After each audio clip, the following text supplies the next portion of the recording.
which was exciting. He's really real. This is my first time seeing him.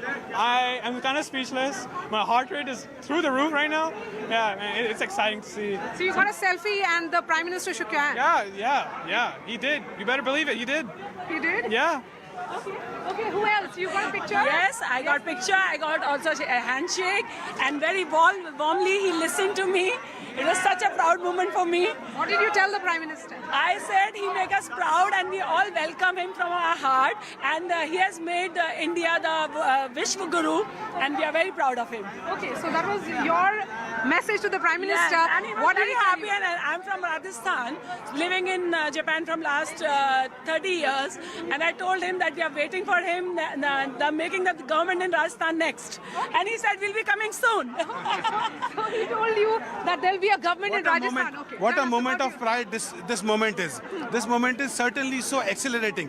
Whenever Modi ji comes to Japan, we have a very small community living in Indian community living in Japan, and this moment is such a great, proud moment for us. Everyone is looking forward for this time. अरे हमने उनके साथ गुजराती में बोला कि केम छो, so he said Gujarati में केम छो मजामा छो, and he also responded केम छो भला मजामा छो. It typical Gujarati. Oh my God! It to see him such a bright face in just in front of me. Really the proud moment. Proud. You're seeing him for the first time? Yes. This time, Modi ji for the first interaction with time. the Yes. It was proud. And it's really the proud moment to shake in with him.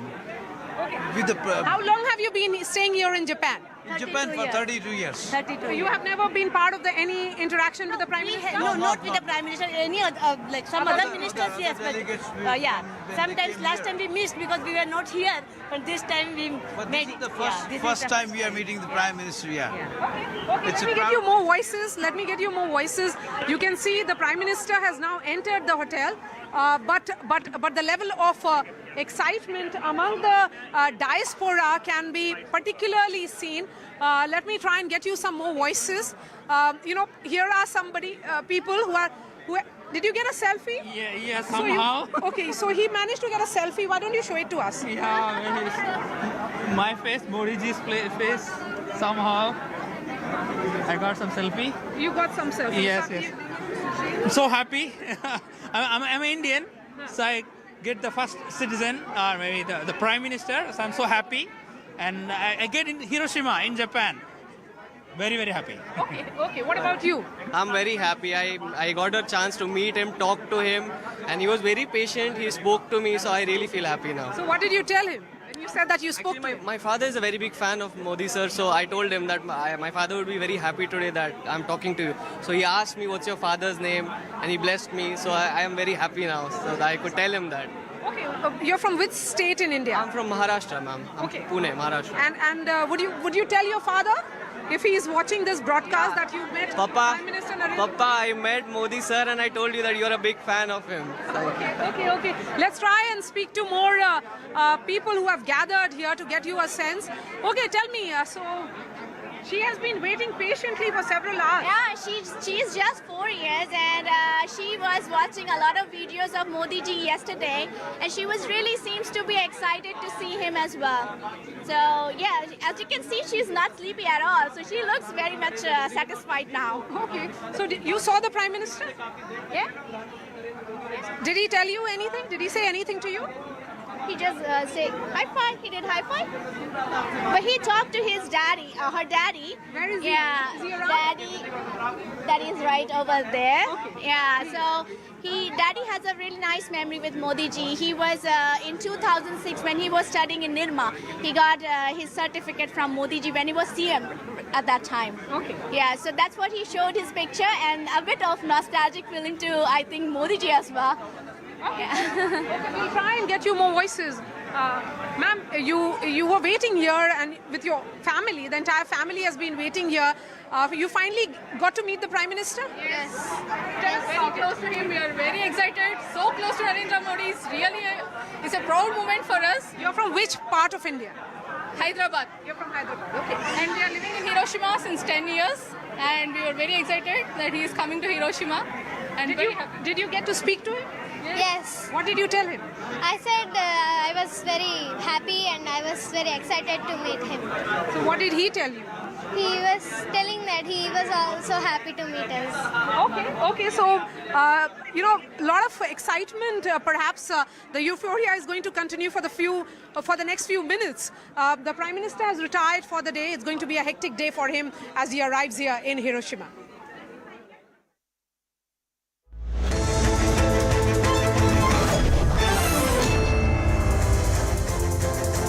Welcome everyone. Thanks a lot for staying with us. You're watching Plain Speak with me, Shivani Gupta. The new parliament is again surrounded by controversy. The government recently announced that the new parliament building, which is part of the government's ambitious Central Vista project, will be inaugurated on May 28th. Prime Minister Narendra Modi will be the chief guest for the event. Soon after, Congress General Secretary Jairam Ramesh took a jibe at the BJP and called the new parliament as Prime Minister Modi's personal vanity project. The political war escalated quickly. The BJP has reminded the Congress that during the UPA rule, Congress and Jairam Ramesh himself backed a new parliament project. Since the announcement of the Central Vista project, in fact, the new parliament building has been at the center of many such barbs. In 2020, the opposition slammed the government after they decided to continue the Central Vista project during COVID-19 pandemic. A row had also erupted after PM Modi unveiled the national emblem on top of the new building. The opposition claimed that the lions in the national emblem were looking uncharacteristically angry. Earlier this year, Jairam Ramesh called the parliament a colossal waste of money, although he was the one who during UPA rule backed the idea of a new bill. So is the politics around the new parliament needless and, dare I say, even mindless? We'll take those questions to our guests in just a bit. But first up, a bit about the new parliament. It's going to be state-of-the-art facility, a total area of 64,000 plus square meters, a seating capacity of over 1,200 parliamentarians, and that's really the most important aspect. There's a peacock theme for the Lok Sabha, which will now be able to house 888 MPs. On the other hand, there is a lotus theme for the Rajya Sabha, which will be able to seat 384 MPs. And the entire cost of the project is under 1,000 crore rupees. Most experts agree a new, bigger parliament was needed. The Congress itself has been in the favor of it during the UPA tenure. For some reason, the Congress now attacks this project and has done so numerous times. Like I mentioned, they've called this new parliament Prime Minister's personal vanity project. The BJP says the parliament project is for the entire country and is for national importance. The Congress has also attacked the current government, saying that there's no use of this new parliament when the opposition's mics are going to be switched off. The BJP says the new parliament was in place during even the UPA rule. So it's not something that has come up after they came to power. Congress has also said that we don't need this new building if it doesn't function. In other words, if democracy doesn't function inside parliament. But BJP has attacked the Congress leaders, calling them hypocrites and U-turn masters. Politics aside, the new parliament building is a new start for a new India. And it was much needed. The old parliament building is over 100 years old and had many structural and space issues. Delhi, meantime, has become more earthquake prone, so a new structure was needed. Currently, there isn't good amount of seating available even for the current number of MPs. And with delimitation exercise planned in 2026, the number of MPs is anyways going to increase. On top of that, the Central Hall currently doesn't have enough seats for MPs of both houses, while the new parliament will be easily able to host joint sessions. The big debate that's coming up, Central Vista project, is it needless politicking over India's new parliament? We'll take that to our guests in just a bit.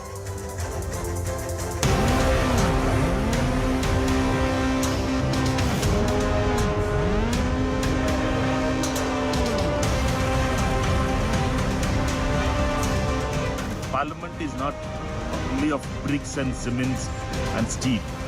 It is about the voices of people who are voiceless also. When the mics of opposition members are switched off, what is going to be the biggest thing in the new parliament? Will the mics be on in the new parliament? That's the question we have to ask. देखिए, जयराम रमेश जी जो खुद hypocrisy और U turn के master बन चुके हैं, एक समय पर जब वो यूपीए के मंत्री थे तब वही कह रहे थे कि ये नई पार्लियामेंट बिल्डिंग एक प्रायोरिटी है। ओल्ड पार्लियामेंट बिल्डिंग बड़ी खतरनाक है, डेंजरस जगह बन चुकी है।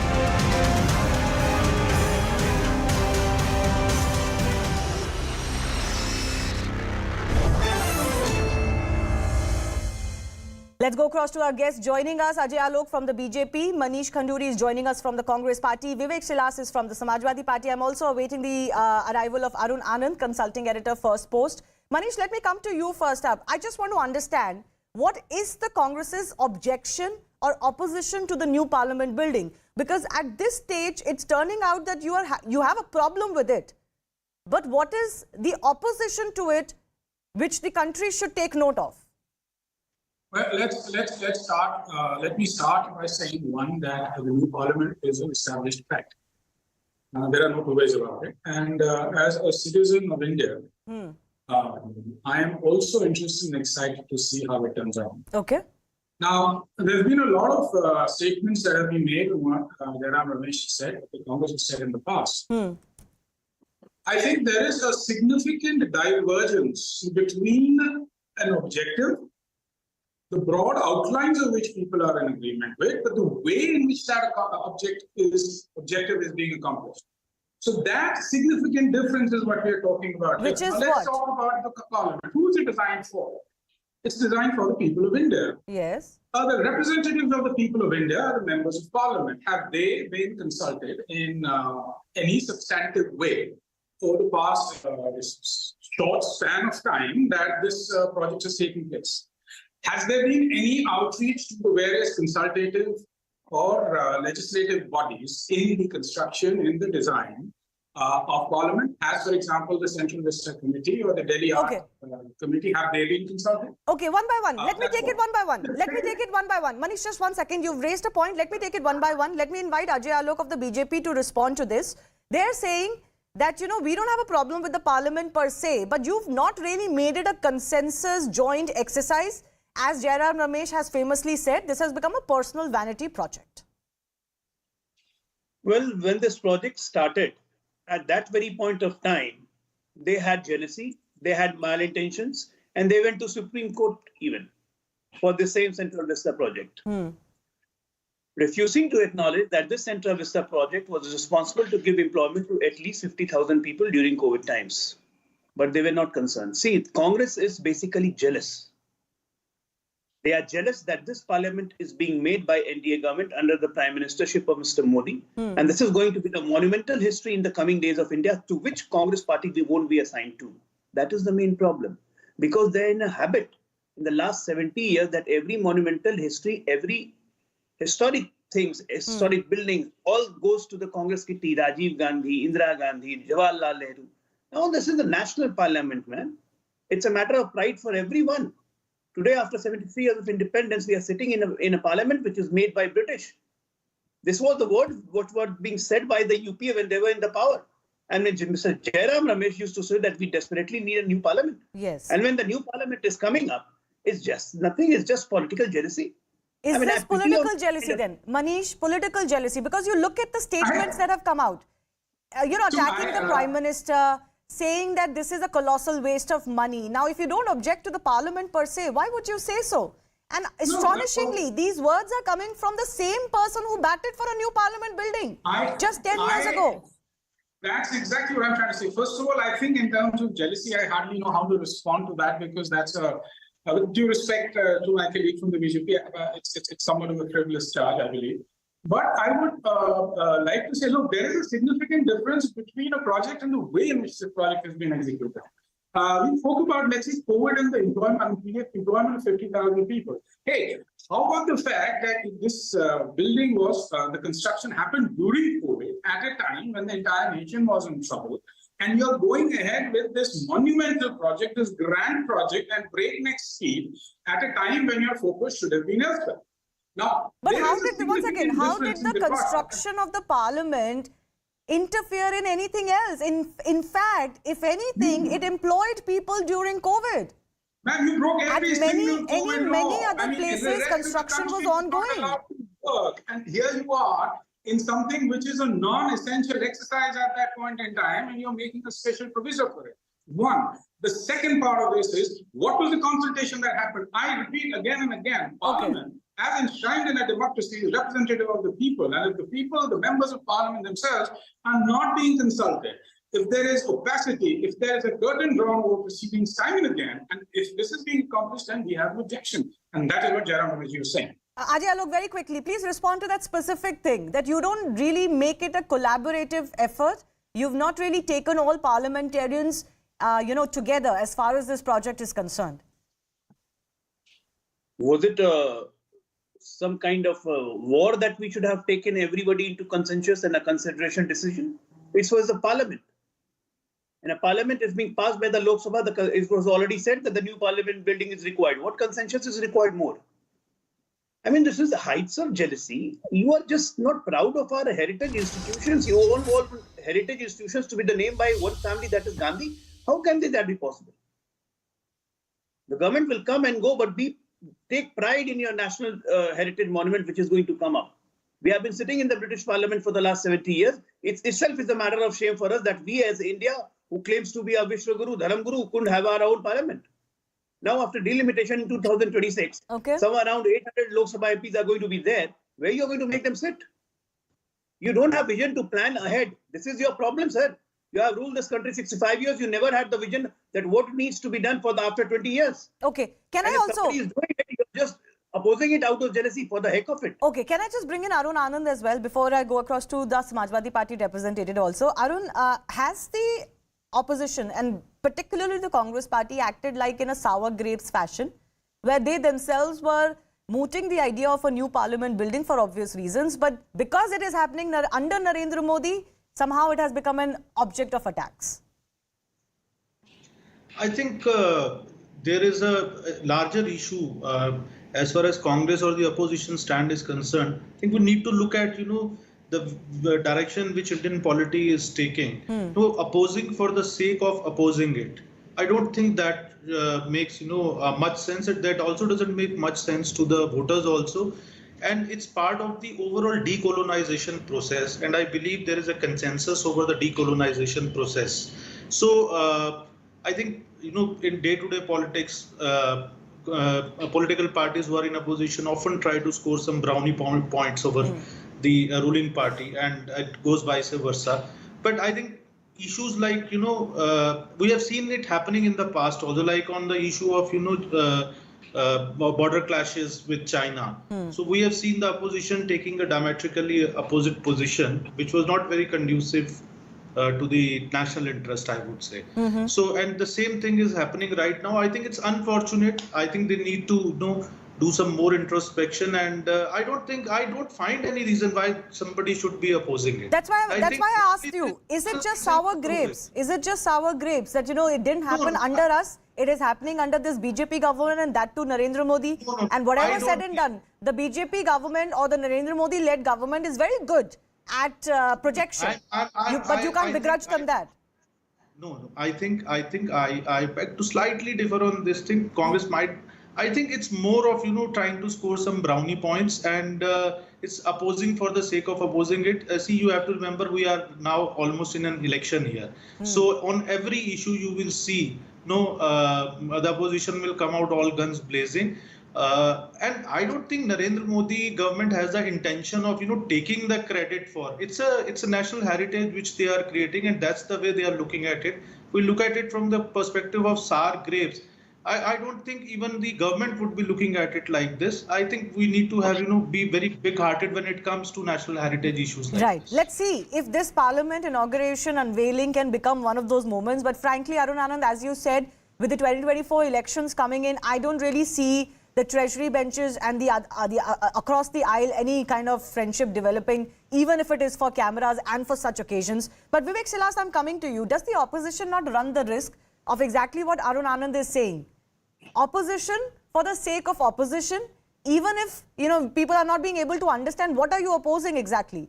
This is about India. This is about Indian politics. This is an Indian parliament. This isn't about the BJP or Prime Minister Narendra Modi. Yes, ma'am. Very good evening to all the panelists. I would just like to say that you are making the Central Vista project a new parliament. Okay, you go ahead with it. There is no problem. But there are many other issues that the country is facing at the moment. If we see around it, if we generally see around it, what we see, most of the people are facing financial problems. Most of them are highly depressed. today we see there is a, you know what, enormous price hike. We see massive unemployment. We see Inflation deep-rooted corruption is in at the a Bharatiya Janata 14-month Party. low. Come on. Let's not ma'am, repeat please. things. Ma'am, No, please, inflation let me. is at a 14-month low. Let's not repeat things even when they're not true at this moment. Because then they don't ma'am. carry any weight. Let me respond. If they had not carried any weight, Bharatiya Janata Party wouldn't have lost the Karnataka election anyway, ma'am. Let's see. Let's go ahead. We have serious border issue with China at the moment. We see it. Suicide rates of farmers is increasing day by day. Youth is, is jobless. Market is at a standstill. Corruption, inflation, employment is the hallmark of the Bharatiya Janata Party. We have seen. So what's the point? 40%, Should the new parliament not be made till there are no problems in India? No, ma'am. This is not the appropriate time. That is what How I is it was not the appropriate about time? to say. No, how? Appropriate time. How? There are many other things. This money could have been used anywhere else for the welfare of the people, which the Bharatiya Janata Party had promised and has miserably failed. This is a new one I'm hearing. This is a new one I'm hearing, but let Ajay Alok respond to that. You needn't have built this new parliament at all because this 970 crore rupees could have been spent better. Shivani, his logic is like, if you have fever, stop taking food. Don't eat because you have fever. That is a much bigger problem. A doctor. When these people don't understand the meaning of a heritage building, when these people don't understand the meaning of national pride, because Parliament does not belongs to PM Modi, it belongs to the whole country, my dear friend. It belongs to you too. It's going to be something of a national pride for all the world, and for that you have a problem. That why you are spending this money on the Parliament. You didn't get me what I went to say. What is the national pride called about? How you focus, how you showcase your parliament? Have you seen the Ben building in London? How they still do it? Have you seen the White House? How they do it? No, I have not seen the White House. You must have seen. I've never been there. On the political backing, I am just surprised the kind of political jealousy and hatred you have for the Prime Minister. Jealousy. I mean, how this is going to function? If Akhilesh Yadav tomorrow focused on the problems of the people of India. Listen to me. That is what I was Listen to me. Akhilesh Yadav ended up spending. You just you're not Akhilesh Yadav ended up spending 50,000 crore in Agra-Lucknow Expressway. All the problems in UP were solved then. But today everybody praises him for that. Akhilesh Yadav ended up spending 15,000 crores for Agra-Lucknow Expressway. Do you mean to say at that point of time, UP had no problems in 2015-16? So that 15,000 crores were spent on building roads? Yes. What kind of a illogical logic? It was a road. You cannot compare a road with a parliament, okay? It's a parliament. Can I compare something else? No, let me come in. I wanted to ask this. Vivek Silas. No, but let's compare, not compare a highway or a road. Let's compare the Gomti riverfront. Okay. That was done by Akhilesh Yadav government. Was there a need to do that when there are 10,000 other problems in Uttar Pradesh? Why did you do that? Yes, it was made in the capital city of Uttar Pradesh, which Bharatiya Janata Party has just distorted. Go and look at that, what is happening. But why did you do that? It's not, I'm sure even you are not going to claim that there were no other issues in Uttar Pradesh when you did it. Why did you spend so much money on it? Ma'am, I just want to say, just listen to me. I don't know why.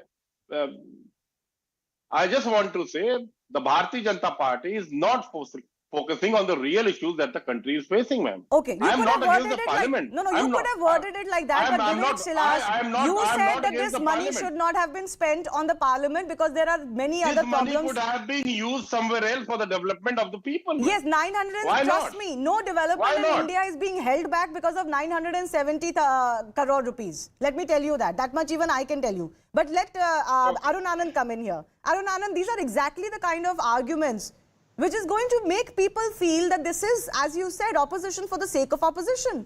That why did you even build the new parliament? Because India has 100 other problems, which I accept. India has 100 other problems. See, going by that logic, I find it a little, kind of not so convincing. Because going by that logic, if you see right from 1947 onwards, a large number of monuments and buildings and other things have come up. So, and there are always, problems like unemployment and inflation, and these problems are always there.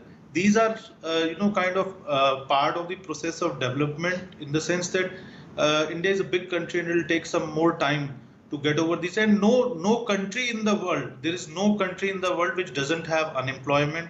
There is no country in the world, which doesn't have inflation. So all of us face the same issues, but these two are not mutually exclusive things. Exactly. That building a parliament and tackling unemployment, it is not that the budget has been taken out or from the labor ministry or from the industry ministry, and that budget has been spent here. Fair enough. Manish wants to come in. Yes, Manish, very quickly. I also want to ask you an added question. What would you like the government to do, since you've accused them of not being collaborative enough? What is it that you would like to see the government do as the new parliament gets unveiled? We've already asked for a joint parliamentary committee, and we've asked for it a while ago. Now, here's the thing. I repeat time and again, and this is what I'm trying to say. Look, you cannot ascribe patriotism or a sense of a nationality just in a building. That is enshrined in the democratic processes, and we are as patriotic as anybody else. So we are opposing not just for the sake of opposition. There is a significant point involved here, and which is the point of sharing of information, of a consultative process. And I think there is an attempt to say that we are moving away from our colonial heritage. You don't move away from your colonial heritage by constructing new buildings. I apologize. You move away from your colonial heritage by developing new ideas, by developing new thoughts, by new systems of education, by becoming more educated. If we were to move away from our colonial heritage, should we start giving up wearing trousers and shirts, because trousers and shirts are a Western concept? Okay, can I take that forward? Can I take that point forward? Let Ajay Alok come in. Arun Anand also wants to come in. Ajay Alok, I think this is the point we must debate. That is a new building alone a breaking of the shackles of the colonial mindset? See, it's not alone. It's one among the few things. But as far as in your panel, people were talking about spending the money, the Congress and the Samajwadi Party. Let me remind them of 1986, when private holidays were taken in Lakshadweep, along with all the naval battalion and ships, and helicopters were hoarded to carry out wines. We have heard those stories. And at the cost of exchequer, when at that point of time, 86, 87, more than 50 crores were spent on the splurges, right? And these people are today saying 900 crores for a building. And let me remind Samajwadi Party of the famous Safai Mohammed at the cost of UP government exchequer, where Bollywood were invited. And these people are giving us money for not building the parliament. I feel pity at them. I just feel pity, and I feel that these are my fellow Indians. Okay, I think... There is a proof for 1986. No, let's not get into that. That's irrelevant to this debate. But Arun Anand, you wanted to come in on the colonial mindset issue, I think. I just want to make a very small point to my fellow panelists who were saying that buildings and monuments, these things are not important when it comes to decolonizing. The first thing which Pandit Jawaharlal Nehru did when he became the Prime Minister of independent India, the first thing he did was to get the statue of King George V removed from India Gate. And there was a park near Kingsway Camp, what you call the Kingsway Camp.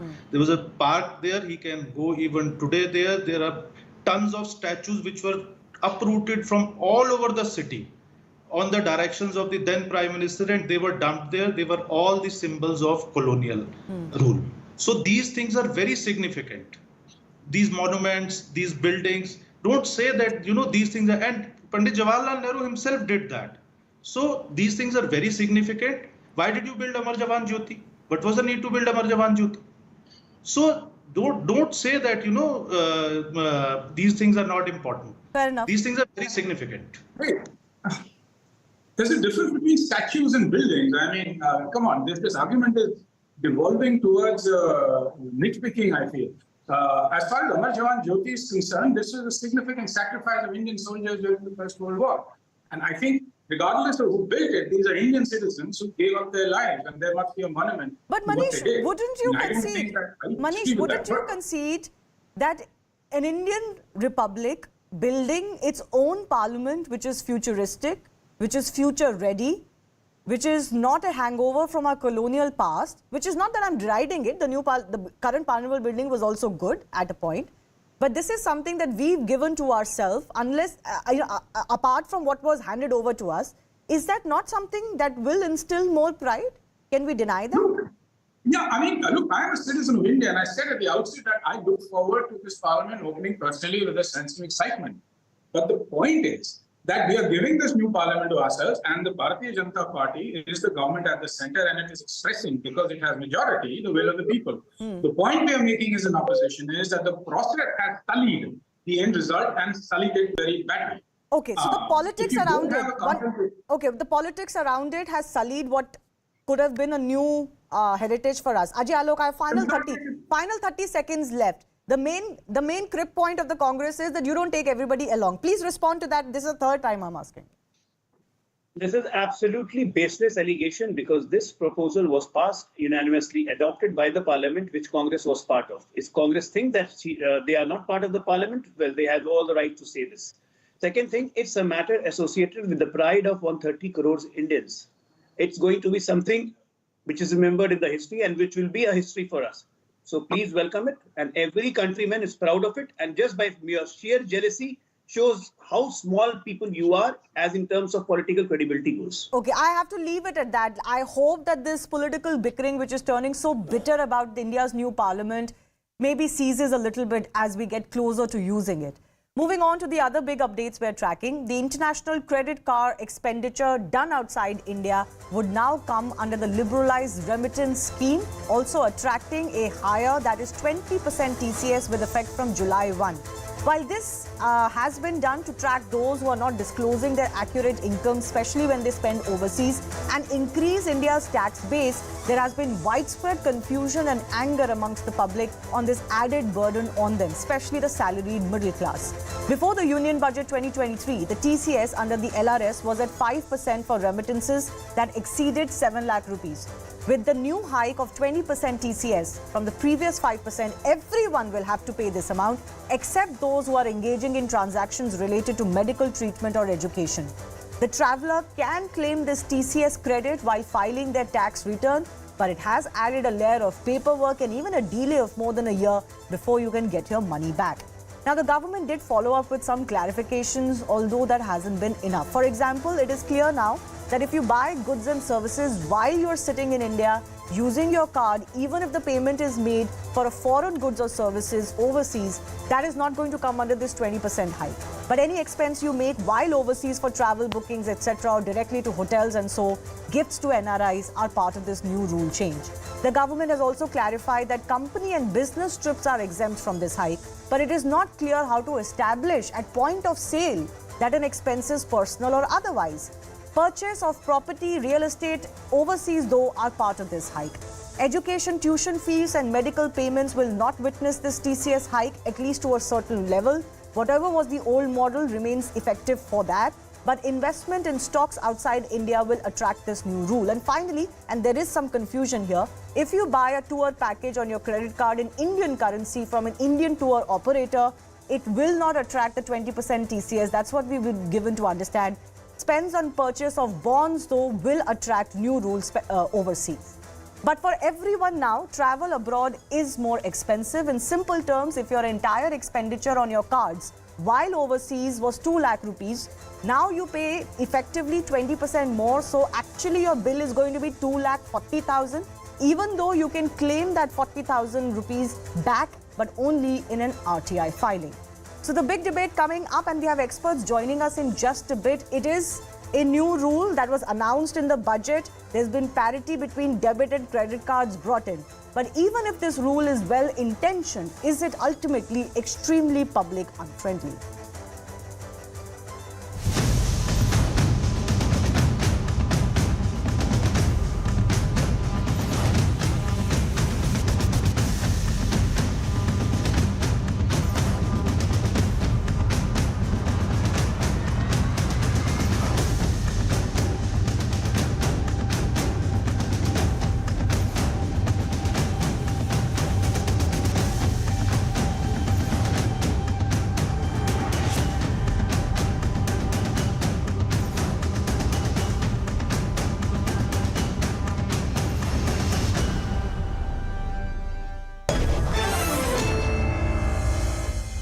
Let's go across to our guest joining us. Ajay Roti is founder and CEO, Tax Compass. Hemant Sood is promoter and managing director of FinDoc. Thank you, gentlemen, for joining me. Ajay ji, I'm coming to you first up.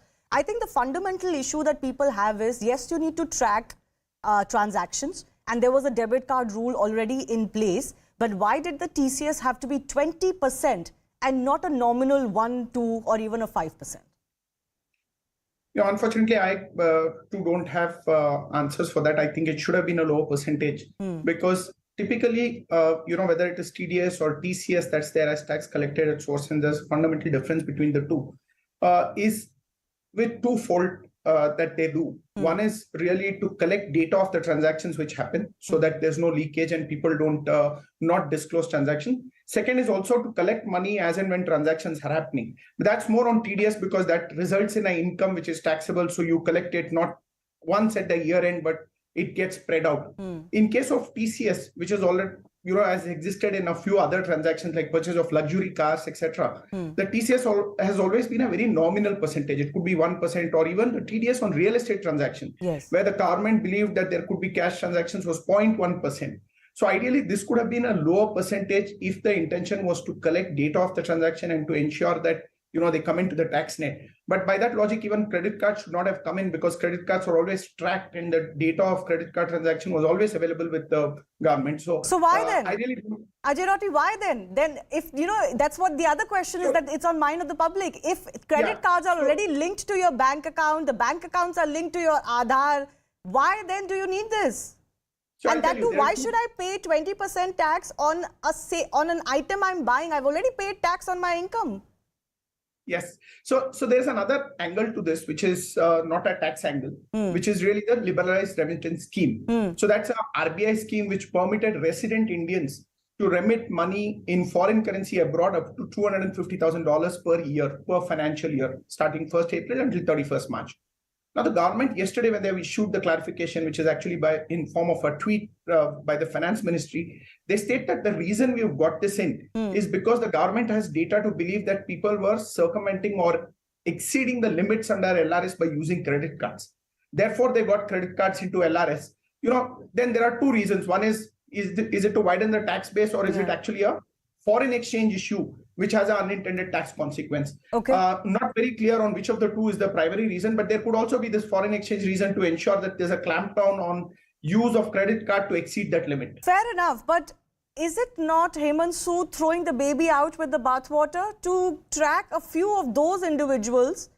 Now everyone who can afford to travel overseas and spend overseas is going to come under this net, and 20% is a lot of percentage. It's a big percentage.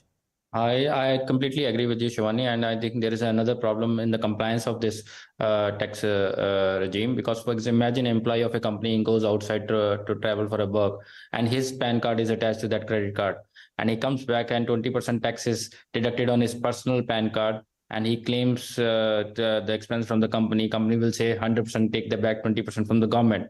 So as like my other fellow gentleman has said that the tax, if government really wanted to track, they could have done with 1% or 0.1%.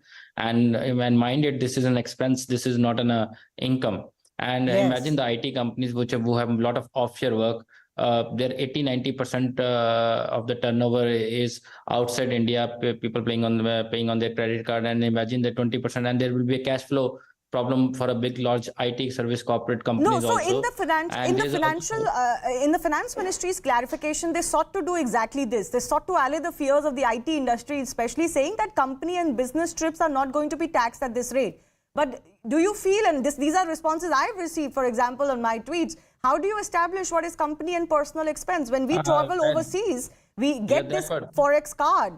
But that's what I'm trying to suggest, that there will be a lot of compliance to distinguish between this is a corporate, this is a company, this is and there is some exemptions also, like education and imagine you're buying some education course on online, and which is not a university, and you say this is an education expense. How you will tell the government, how they will identify with them? And there will be, I think, the government purpose to track data which was already available with them. If they really wanted to do it, they should have done with 0.1% or 1%. Or if they are worried about the LRS, they should have made the limit to $150,000 or something like that.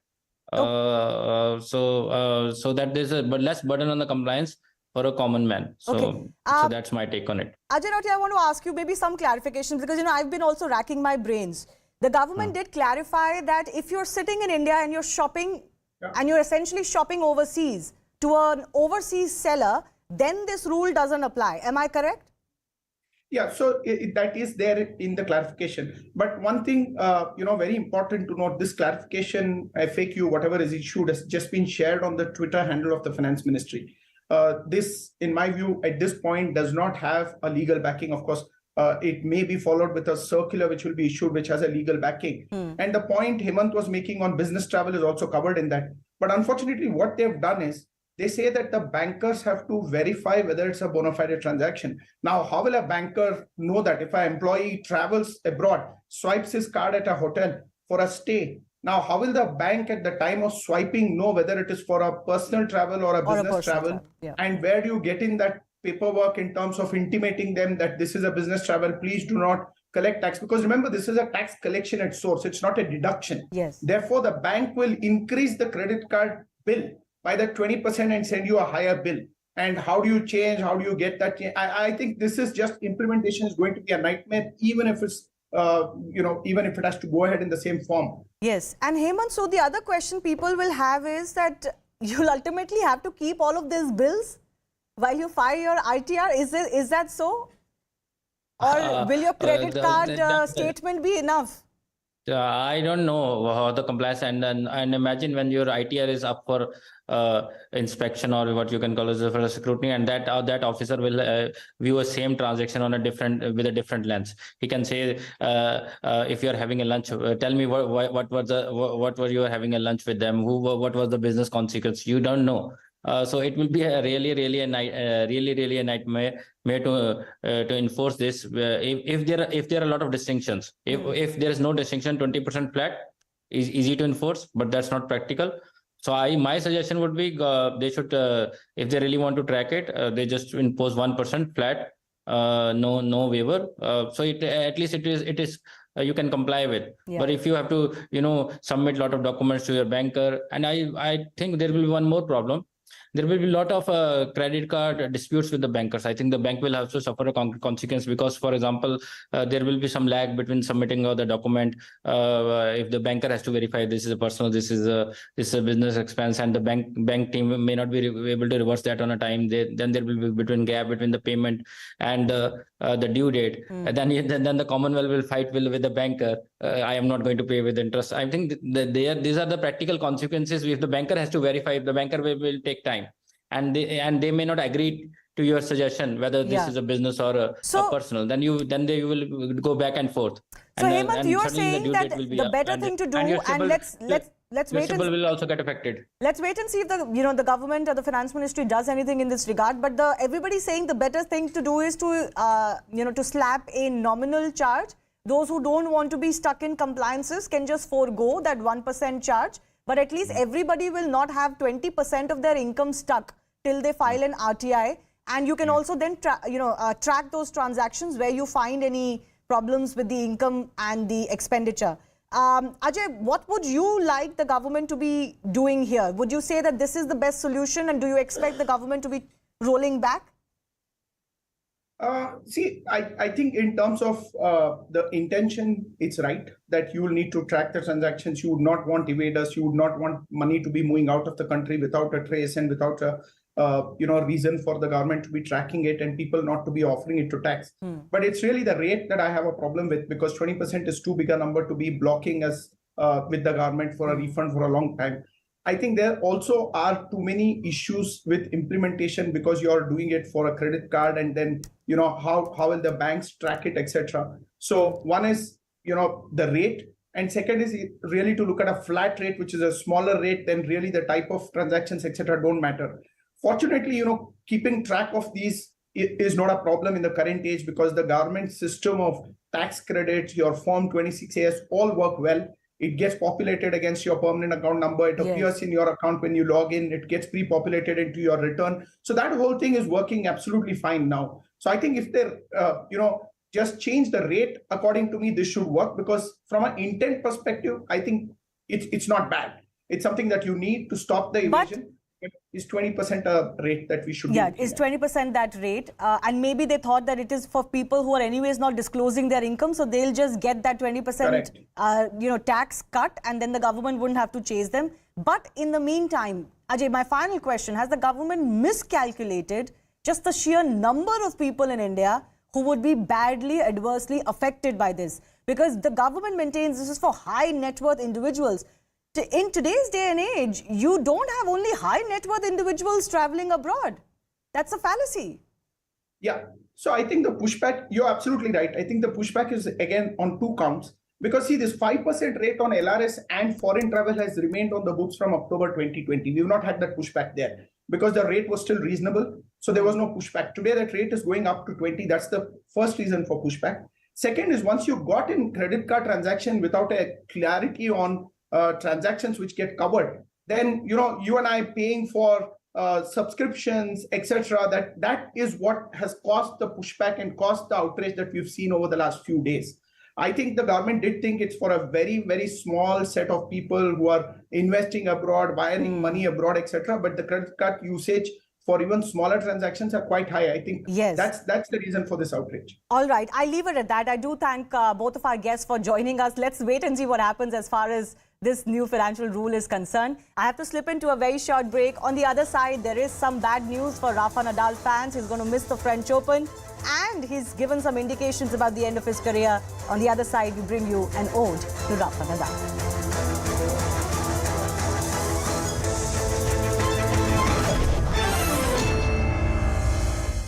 Which exists in the state.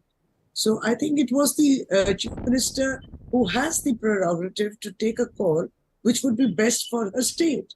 But ma'am, the court today has very clearly said you have filed, I think, 13 affidavits. The court said 13 people or 13 affidavits cannot decide law and order in a state. It's the job of the state government to ensure that law and order is kept. That's what the court said. No, the point is there are 13 people who may have filed their litigations. There will be many more who are waiting to do so, whatever. You see, the point is if the director says 32,000 girls, and then when he is asked in court, then he says, no, it may not be 32,000 girls, it may be 3 girls. Okay. So you see, these are things which, these cause fears. What's wrong? Why did he have to do with that? For which the disclaimer which was given, he was told to give is to add that there is no authentic data to back up the suggestion that the figure of converted people is 32,000 or any other figure.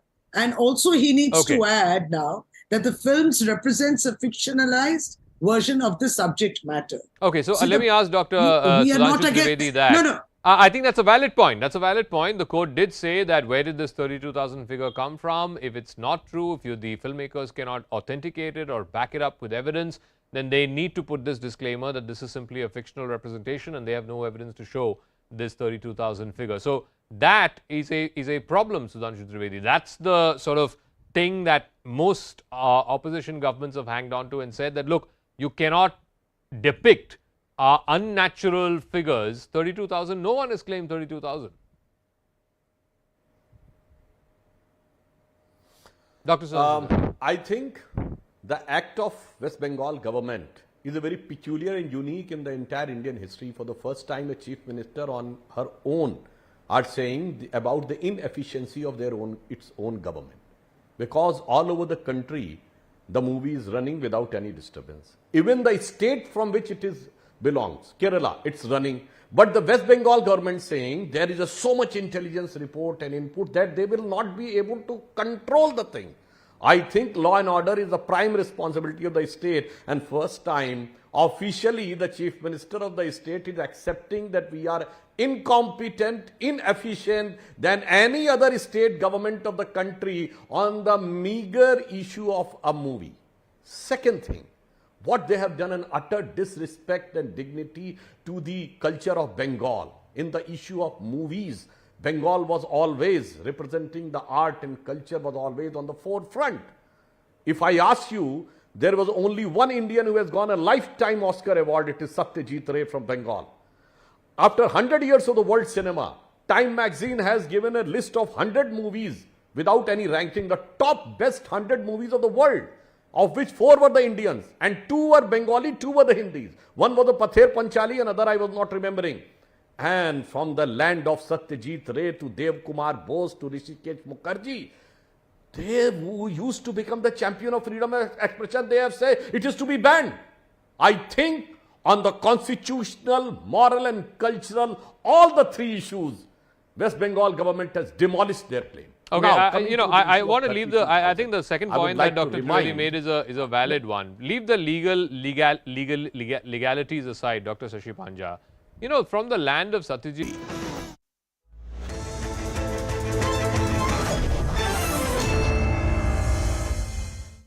Welcome back. It's been a tough few weeks for Rafael Nadal after missing out on action since his injury at the Australian Open and falling out of the top 10 of the ATP rankings for the first time since April 2005.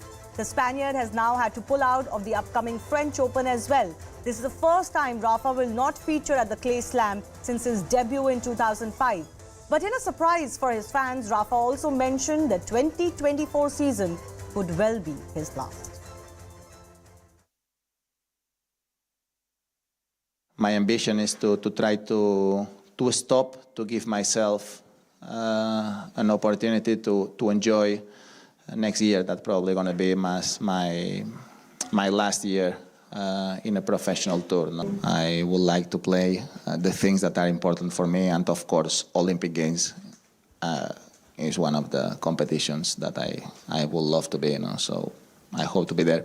If it's going to be my last one or not, my last tournament or not, I can't say now.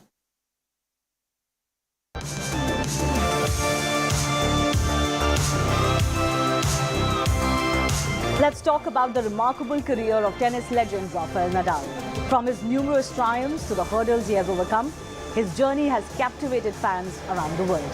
Nadal, often referred to as the King of Clay, has left an indelible mark already on the world of tennis. The first to get to 22 Grand Slam titles, he's tied for the most slam wins in history. Nadal's unrivaled success on the clay courts of Roland Garros stands out as his most remarkable achievement. The Spaniard has claimed a staggering 14 French Open titles in 16 years since 2005, cementing his dominance on the surface. But Nadal did not become Nadal, one of the greatest across sports, just because of his clay dominance. He was also the youngest in the Open era to complete a career slam and the first man to win majors on 3 different surfaces in the same year, called the Surface Slam. He has secured 4 US Open titles, 2 Wimbledons and 2 Australian Open titles, showcasing his versatility and skill on different surfaces. His relentless determination and mental fortitude have been the cornerstones of his success. He also holds the record for most consecutive weeks in the top 10 of the ATP rankings, having never left the top 10 from April 2005 to March 2023, a total of 912 weeks. Nadal is also one of the only 2 men to complete a career Golden Slam in singles, that is winning all Grand Slams and an Olympic singles gold. Over 20 years, Nadal has astonished fans and experts alike with his doggedness to throw balls back into the opponent's court. His lefty, heavy top spin and a cracker of a forehand that can extract acutest of angles have been the bane of his opponents. The onset of Nadal's pro career in 2004 was also the start of a truly great rivalry with now retired Roger Federer. Much of both Rafa and Roger's careers are exalted into the realm of greatness because of this shared rivalry that was also marked with extreme respect for each other. In March 2004, a 17-year-old Rafa took on Federer, who was already a Wimbledon champion by that time, in the 3rd round of Miami Open. Ranked 34 at the time, he announced himself on the stage and the onset of this engrossing rivalry by beating the then world number 1 in straight sets. Federer and Nadal went on to play each other 40 times overall, with Nadal leading 24-16, including 14-10 in finals. This includes playing French Open and Wimbledon finals for 3 consecutive years between 2006 and 2008, culminating in what many consider the greatest match in tennis history, the final of Wimbledon 2008, which Rafa won for his first title on the hallowed grounds of SW19. The Spaniard's rivalry with Novak Djokovic has also been equally grueling, though not as thrilling for Rafa. Nadal started as the more dominating of the two, but after Djokovic's remarkable turnaround in 2011, the tables were turned. Nadal has continued to beat Djokovic, but only on clay. His last non-clay victory against Djokovic came in the 2013 US Open final. Although if you look at the statistics, Nadal is only one behind the Serb head-to-head. The two have faced each other over 59 times, including in all major finals, with Djokovic leading only 30-29. The reason all of Nadal's triumphs have an aura of greatness is because of the toll his brand of tennis takes on his body. The fact that Nadal has achieved a near 20-year-long illustrious career despite facing a fair share of injuries has elevated him to a level even his greatest rivals cannot match. These injuries have forced him to withdraw from important tournaments and matches and undergo major surgeries, and yet every time he was written off, he bounced back and shocked everyone. Nadal's resilience is truly mind-boggling. Just on the scale of the mental and physical strength he has exhibited throughout his career, Nadal must be ranked the greatest of all time, not just in tennis, but in any sport. Add to that his monk-like work ethic and remarkable standards of public behavior, his legacy is also about being a superb role model athlete for kids. Nadal is known for his sportsmanship and humility. He exemplifies the values of fair play, displaying grace in both victory and defeat every time. His charitable efforts, such as the Rafael Nadal Foundation, have also made a positive impact on the lives of many. Here's wishing this truly once-in-a-lifetime talent the very best for what is remaining of his career. Let's hope we have some more matches to savor his extraordinary talent that can only add to his enduring legacy. Finally, let's also get you a little bit more that's adding a bit of twist after all the drama we witnessed in Karnataka. Now, Prime Minister Narendra Modi-led high-powered selection committee has selected the new CBI chief. The 1986 batch Karnataka cadre Indian Police Service officer Praveen Sood has been appointed the new head of the CBI for a period of 2 years from the date of taking charge, after Subodh Kumar Jaiswal completes his tenure on May 25. Now, Sood is the senior-most IPS officer in the country after Jaiswal. His appointment becomes interesting as Congress leader DK Shiv Kumar, who's now going to be the deputy CM in the state of Karnataka, has raised allegations against the officer. Let me first give you some details about who exactly Praveen Sood is. He is a 1986 batch Karnataka cadre IPS officer. He is currently serving as the DGP and IGP of Karnataka. Sood is an alumni of IIT Delhi and IIM Bangalore as well. He started his career as an assistant superintendent of police in Mysuru in 1989. He served as SP of Bellary, Raichur and DCP in Bangalore. He even served as police advisor to Mauritius government in 1999. He was transferred within 7 months when Siddaramaiah became Chief Minister in 2013. His appointment, in fact, was opposed by the Congress party. Remember, a 3-member panel appoints the CBI and ED directors now. The panel comprises of the Prime Minister, Chief Justice of India, and the Leader of Opposition in Lok Sabha. A list of 115 IPS officers was submitted to this panel, which was then shortlisted to 3 candidates for the post. Leader of Opposition Adhir Ranjan Chaudhary from the Congress opposed Sood's appointment. He claimed that there were anomalies in the preparation of the list itself. Who were the other 2 officers with Praveen Sood in the final round? Taj Hassan, DG Fire Services, Civil Defence and Home Guards was one, and Sudhir Kumar Saxena, Madhya Pradesh DGP, was the other name. Now, as I mentioned, this appointment is becoming interesting in the context of the Karnataka result. That's because DK Shiv Kumar and Sood have been locked in a battle of sorts.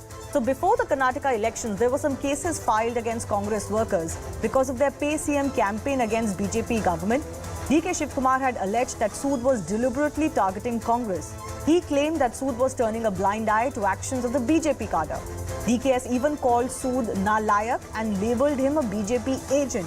Congress even wrote to the EC and sought action against the officer. And Congress has vowed to act against Sood if they came to power, which they have now. Now DK is going to be the new Deputy Chief Minister, while Sood becomes the new CBI chief. Finally, let me also bring to you some of the cases that DK Shiv Kumar is battling. Now, he's accused of acquisition of disproportionate assets. In 2020, the CBI conducted raids at multiple locations in Karnataka, Delhi and Mumbai. The Income Tax Department also raided him in 2017, after which 8.83 crore unaccounted cash was found. Based on those findings by the IT department, ED filed a case of money laundering in 2018. DK Shivkumar was also charge-sheeted by the ED. He's accused of Hawala transactions and using shell companies. Even he was arrested by the ED in 2019 and was lodged in Tihar jail for a month. Remains to be seen what happens to these cases now. With that, it's a wrap on Plain Speak. Thanks a lot for watching.